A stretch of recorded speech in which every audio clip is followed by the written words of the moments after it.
En Irak había dos guerras. Una se libraba con soldados, bombas, conmoción y pavor. La otra era una guerra paralela con cámaras, satélites y ejércitos de periodistas. Libraban una guerra de medios. Esa es la que yo cubrí. Durante toda la guerra estuve literalmente pegado a este ordenador, escribiendo sobre la cobertura mediática mundial para la página web MediaChannel.org. Leía periódicos y revistas todos los días, navegaba por páginas web, escuchaba la radio y estudiaba los reportajes de televisión. Ante nuestros ojos una vista impresionante. Parece sacada de una película de acción, pero esto es real. La guerra continuó durante 720 horas. La vi todo lo que pude aguantar y no fui el único periodista crítico. He cubierto suficientes guerras para estar en posición de decir esto. Nunca hemos mostrado al espectador cómo es de verdad, lo horrible que es la guerra, incluido yo. Y en parte, a veces no puedes mostrarlo porque la cámara no lo capta. Pero en otras ocasiones la cámara quizás sí puede captarlo, pero no nos deja mostrarlo. Hay ciertos primeros planos que no enseñamos a la gente, como charcos de sangre y niños muertos, ya que viola ciertas prácticas muy antiguas. No poner sangre en la televisión. A la cobertura de la Guerra del Golfo le faltó más que sangre. No había contexto ni antecedentes, como el papel que desempeñó Estados Unidos poniendo a Saddam Hussein en el poder y proporcionándole armas durante años. La guerra estadounidense en Irak no terminó con el fin de esa guerra. Washington la inició y las Naciones Unidas impusieron sanciones que, junto con la crueldad del régimen de Saddam, llevaron a la muerte a millones de niños y provocaron la propagación de nuevas enfermedades. Un misterioso síndrome de la Guerra del Golfo azotó a los veteranos.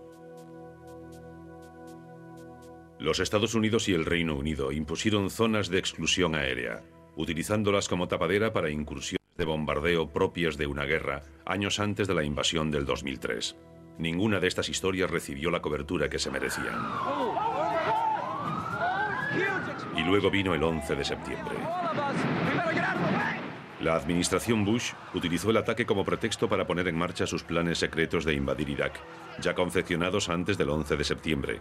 Los medios se movilizaron tras la guerra contra el terror. Tras el 11 de septiembre, una ola de corrección patriótica invadió los medios de comunicación estadounidenses. Los presentadores de televisión llevaban banderas en las solapas. Yo escribí un libro que mostraba cómo la cobertura mediática fomentaba el plan del gobierno de responder militarmente. Algunas historias que explicaban por qué nos odian dieron lugar a esto. El 11 de septiembre hizo que todo esto se convirtiese en algo personal. Yo estaba al mando de mi batallón entonces. Cuando ocurrió estaba en la reunión de entrenamiento. Los indescriptibles actos contra los pilares de nuestra fuerza habían sido golpeados por un avión. Ya se puede imaginar cómo fue. Todo se volvió muy personal. Muchas coberturas avivaban las peticiones de retirada. A menudo había más debate en la calle que en televisión. El mismo odio que ha matado a tanta gente. Muchas cadenas decían que no querían tomar la delantera de la opinión pública, ni que las acusasen de ser indulgentes con el terrorismo. Ellos no me aman y yo no los amo, ¿vale? ¿Ama a tu prójimo? Este enfrentamiento en la zona cero de Nueva York muestra lo que ocurrió cuando una defensora de la paz hacía un llamamiento al entendimiento mundial. ¿Y nosotros qué? ¿Te preocupan los seres humanos que estamos aquí? Es el 11 de septiembre, estás en la zona cero. Si nos hacen algo, ¿no vamos a hacer nada? ¿No vamos a hacer nada? ¿Eh? Ellos no hicieron nada. Irak no le ha hecho nada a Estados Unidos. ¿Estás diciendo que no pasa nada por matar a gente inocente? Escucha, es por un bien mayor, hagámoslo. Sí, yo soy voluntario, ¿qué pasa? Lo hace para liberar tu culo. Él pone su vida en peligro para liberar tu culo de hippie. Los medios de comunicación estadounidenses tienen su base en Nueva York y todos vimos cómo se desplomaban las Torres Gemelas. Se lo tomaron como algo personal. Había un sentimiento de venganza y miedo que se reflejó en la cobertura de la guerra de Afganistán y en la guerra contra el terrorismo. Puede que nos equivoquemos en algunas cosas. Danny Rather, periodista de la CBS, dijo el 22 de septiembre del 2002: «Estoy dispuesto a darles al presidente y a los militares el beneficio de la duda». A medida que entrábamos en Irak, un ataque más bien preventivo, los medios mantenían esta especie de romance con el gobierno.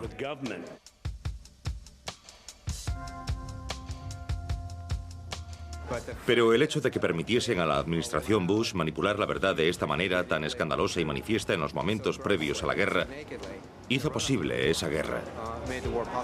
The United States of America will not permit the world's most dangerous regimes to threaten us with the world's most destructive weapons. Durante todo ese tiempo, Washington insistía en que había que desarmar a Irak, que había pruebas de que Saddam tenía armas de destrucción masiva que suponían una amenaza para el mundo.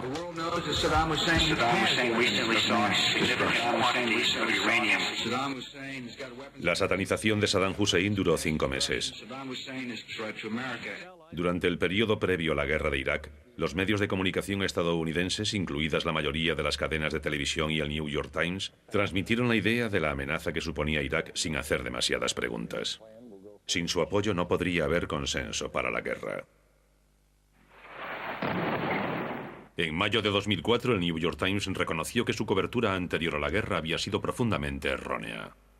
Un editor de The Times lo calificó de problema institucional, criticando duramente a los editores y reporteros que citaban fuentes mimadas y pecaban de ligereza periodística.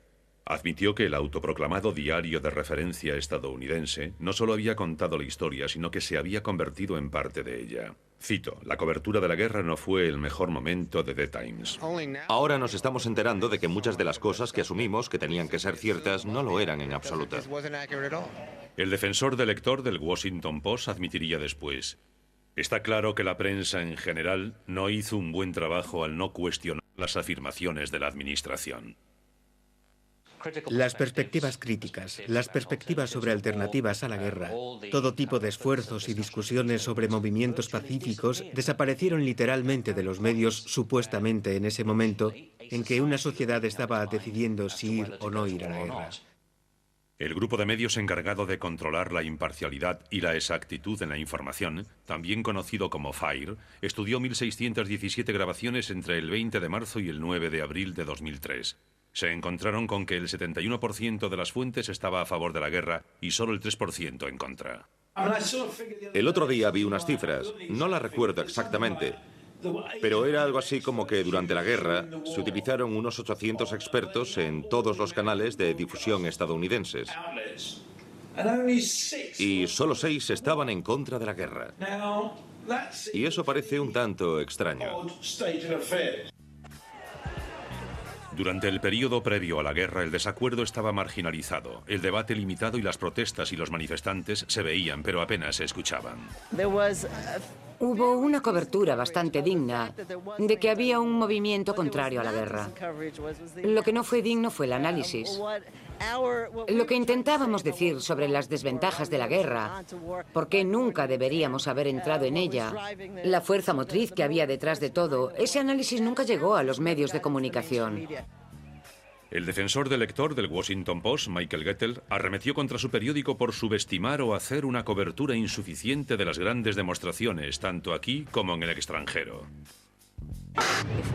Si invadimos Irak, las Naciones Unidas estiman que morirán o resultarán heridas hasta 500.000 de personas. ¿Tenemos derecho a hacerle eso a un país que no nos ha hecho nada? Expulsados de las noticias, los activistas intentaron ganar tiempo en antena para anuncios antiguerra como este. Ninguna nación de Dios tiene ese derecho. Viola la ley internacional. Viola las leyes de Dios.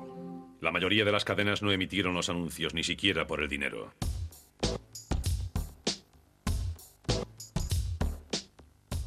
Muchos activistas desilusionados con la prensa acudieron a cientos de sitios de Internet, también a canales de televisión extranjeros, sobre todo la BBC.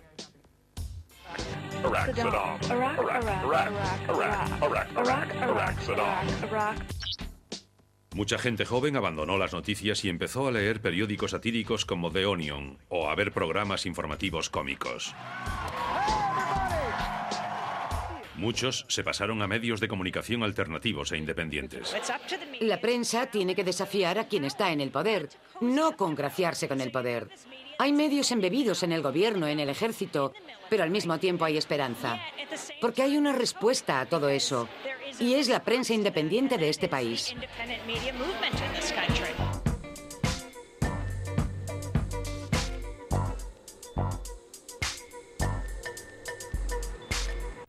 Crearon un ejército de prensa mundial antes de que estallase la guerra.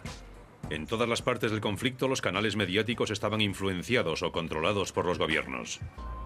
El reportero independiente Robert Joe Pelton, autor de la guía de viaje de gran éxito Los lugares más peligrosos del mundo, tenía la mirada puesta en el ojo mediático.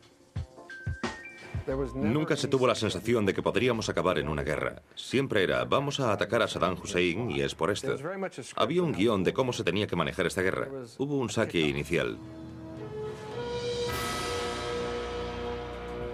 Saddam Hussein and his sons must leave Iraq within 48 hours. Y luego hubo una cuenta atrás. Tienes 48 horas para salir de la ciudad. Fue como encender la tele para presenciar el saque inicial.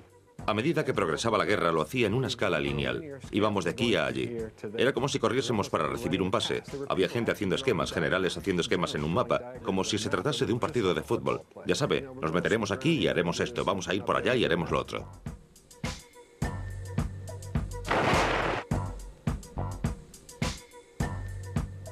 Esta metáfora deportiva ofrecía una narrativa simplificada que imitaba un formato de televisión familiar.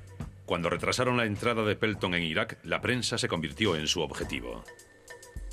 Acabé siendo la única persona que estuvo con los periodistas durante la guerra en un sofisticado hotel de Jordania. Ahora mismo habrá unos 4.000 periodistas por todas partes, desde Kuwait, Jordania, Siria o Turquía. Todos esperan a que empiece la guerra, y algunas de estas personas llevan esperando sentadas 9 semanas. Vivían en hoteles muy bonitos a gastos pagados. Se reunían en el bar todas las noches.